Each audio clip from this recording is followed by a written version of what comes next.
शब्द विचार के दूसरे खंड के अंतर्गत आज हम लोग पर्यायवाची शब्दों का अध्ययन करेंगे, क्योंकि कक्षा 9 के पाठ्यक्रम में श्रुति सम भिन्नार्थक के साथ साथ पर्यायवाची और विलोम शब्दों को भी स्थान दिया गया है।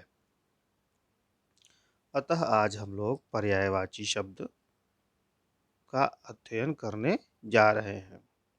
तो आइए सबसे पहले हम पर्यायवाची शब्द का अर्थ समझें। समान अर्थ वाले शब्दों को पर्यायवाची या समानार्थी शब्द कहा जाता है, लेकिन हर पर्यायवाची शब्द की अपनी अर्थगत विशिष्टता होती है। शब्दों में इस सूक्ष्म अर्थभेद को हम इनके वाक्य प्रयोग से समझ सकते हैं। जैसे नयन, लोचन, नेत्र, चक्षु आदि शब्द आँख के पर्यायवाची हैं, लेकिन हम नयन का प्रयोग हर किसी की आँख के लिए नहीं कर सकते, क्योंकि नयन शब्द सदैव सुंदर और बड़ी बड़ी आँखों के लिए प्रयोग किया जाता है। अतः भाव अभिव्यक्ति के लिए उपयुक्त शब्द का चयन आवश्यक होता है।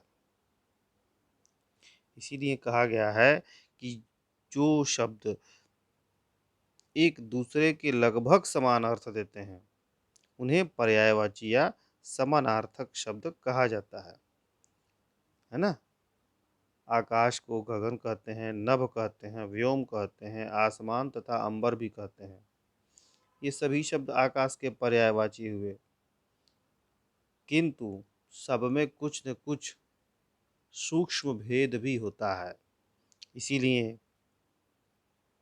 अर्थ में भले ही समानता है, लेकिन वो जो सूक्ष्म भेद है, इसी कारण हम एक दूसरे का प्रयोग एक दूसरे के स्थान पर नहीं कर सकते।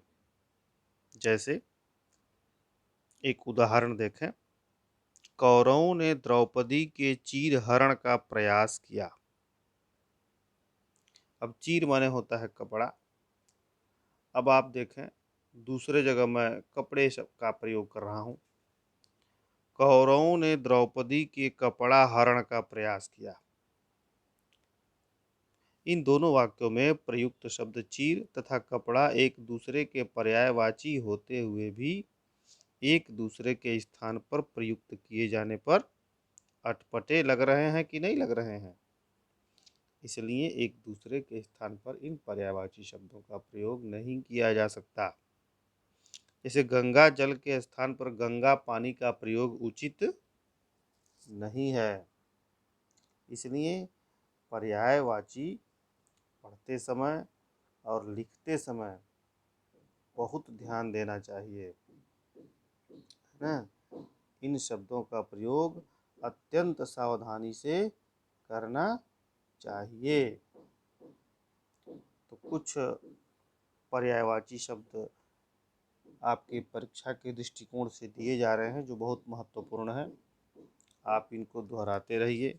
साथ ही पिछली कक्षाओं में आपने जो अध्ययन किया है अपने व्याकरण के पुस्तकों के माध्यम से, आप उनको भी याद रखेंगे, क्योंकि कौन सा शब्द पूछ दिया जाए इसकी कोई सीमा नहीं है ना। तो यहाँ मैं कुछ शब्दों का पर्यायवाची बताने का प्रयास कर रहा हूँ। जैसे अग्नि शब्द है, अग्नि शब्द का पर्यायवाची है अनल, पावक, ज्वाला, वह्नि, आग। अतिथि, अतिथि शब्द का पर्यायवाची है आगंतुक, मेहमान, पाहुन, अभ्यागत। अंधकार शब्द का पर्यायवाची है तिमिर, तम, अंधेरा, तमिश्र। अश्व, अश्व शब्द का पर्यायवाची है घोटक, हय, बाज, सैंधव, तुरंग, घोड़ा।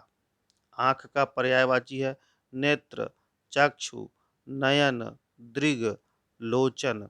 आकाश का पर्यायवाची है नभ, व्योम, अंबर, अनंत, गगन, आसमान। आनंद शब्द का पर्यायवाची है खुशी, प्रसन्नता, हर्ष, उल्लास। इंद्र का पर्यायवाची है देवेंद्र, सुरेश, सुरेंद्र, देवेश, देवराज। तो इस तरह से तमाम शब्द दिए हुए हैं।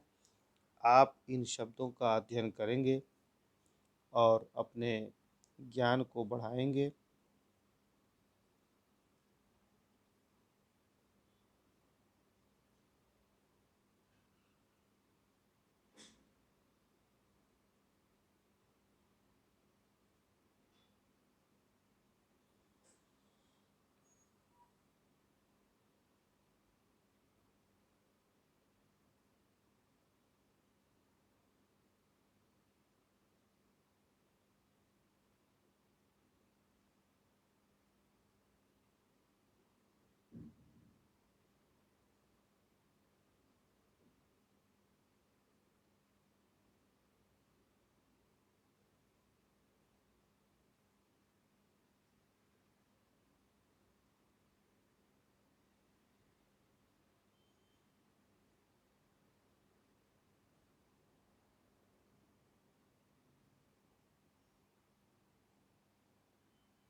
इसके बाद हम लोग विलोम या विपरीतार्थक शब्दों का अध्ययन करेंगे।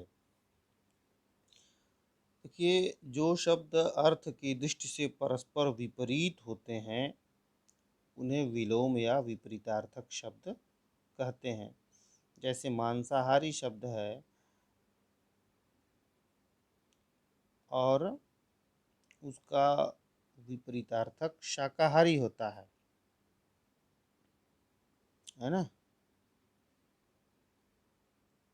तो यहाँ ध्यान देने की बात यह है कि अगर शब्द एक वचन है तो उसका विलोम भी एक वचन में ही होता है। अगर शब्द बहुवचन में है तो उसका विलोम भी बहुवचन में होगा। तत्सम शब्दों का विलोम तत्सम, तद्भव का तद्भव और देशज का देशज ही होता है। जैसे प्रकाश तत्सम शब्द है तो इसका विलोम शब्द अंधेरा न होकर अंधकार ही होगा, तथा उजाला शब्द तद्भव है अतः इसका विलोम अंधेरा होगा। जन्म का विलोम शब्द मृत्यु तथा जीवन का मरण ही होगा। विकारी शब्दों का विलोम विकारी तथा अविकारी शब्दों का विलोम अविकारी शब्द ही होगा।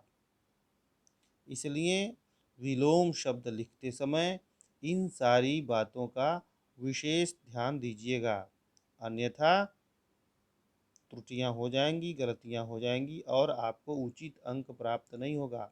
बड़ी बड़ी परीक्षाओं में प्रायः पर्यायवाची और विलोम शब्द पूछे जाते हैं, लेकिन यही सूक्ष्म अंतर होता है जो मैंने अभी बताया आपको। इसलिए इसका ध्यान देते हुए आप विलोम शब्द पढ़ेंगे और अपनी परीक्षा में लिखेंगे। तो आइए हम कुछ विलोम शब्दों को आपको बता देते हैं। आप इनको पढ़िए, याद कीजिए।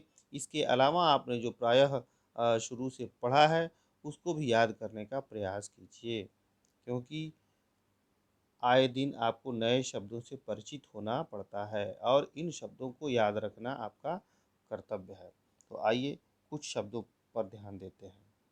तो यहाँ देखें, शब्द है अपना, इसका विलोम होता है पराया। आदि, इसका विलोम होता है अंत या अनादि।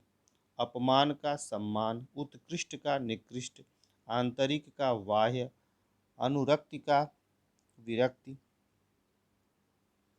आयात का निर्यात, उर्वर का ऊसर, उत्तीर्ण का अनुत्तीर्ण, कायर का वीर, उत्तम का अधम, गहरा का उथला, कोमल का कठोर, देव का दानव, जीवित का मृत, न्याय का अन्याय, निश्चित का अनिश्चित, प्राचीन का नवीन, पाप का पुण्य, बुद्धिमान का मूर्ख, प्रशंसा का निंदा, मौखिक का लिखित, याचक का दाता, महंगा का सस्ता, लौकिक का अलौकिक, रुग्ण का स्वस्थ, विशाल का लघु, वैद्य वैध का अवैध, वृद्धि का ह्रास, विष का अमृत, सज्जन का दुर्जन।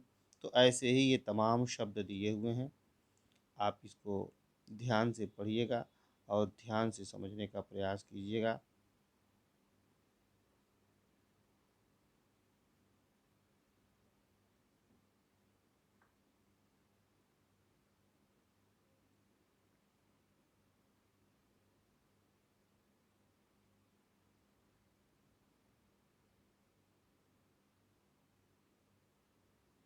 इसके अलावा और तमाम शब्द हैं, तो इन शब्दों की भी कोई सीमा नहीं होती है।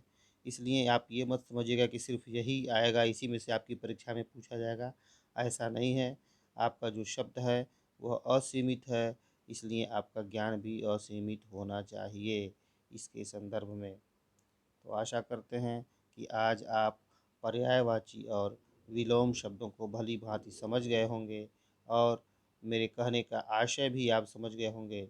इसको आप याद रखिएगा। आप जितना ही विलोम शब्द और पर्यायवाची शब्द याद रखेंगे, भविष्य में वह वे शब्द आपके लिए उतने ही उपयोगी होंगे। बहुत बहुत धन्यवाद।